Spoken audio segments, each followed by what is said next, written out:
bo'ladi. Uzoqroq, teparoq joyda uzoq vaqt ishlaydiganlarga juda ham qulay narsa narvandan ko'ra. Shunaqa aylanib ishlaveradi. Kerakli uncha balandlikka. Hop, endi pastga tushaman hozir. Pastga tushishi ham xuddi shunaqa sekin, ehtiyotkorona bo'lib tushaveradi.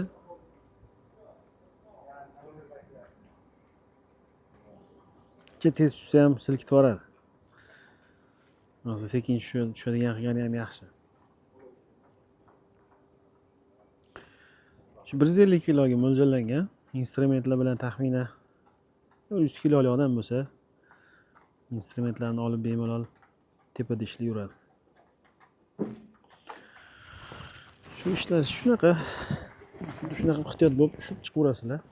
Hop, yana bitta yaxshi tomoni bu 220 da ishlaydi. 220 tokga tiqib qo'yib ishlatiladi.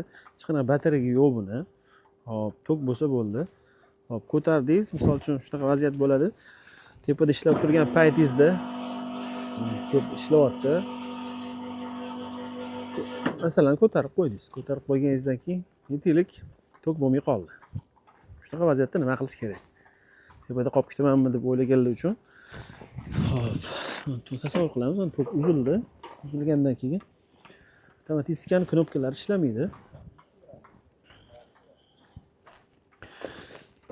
Pastga ham tushirmaydi, tepaga ham ko'tarmaydi. Shunda ishlaydi. Mana bitta ruchnoy tushiradigani bor. Mana shu bilan tushirsa bo'ladi o'zini.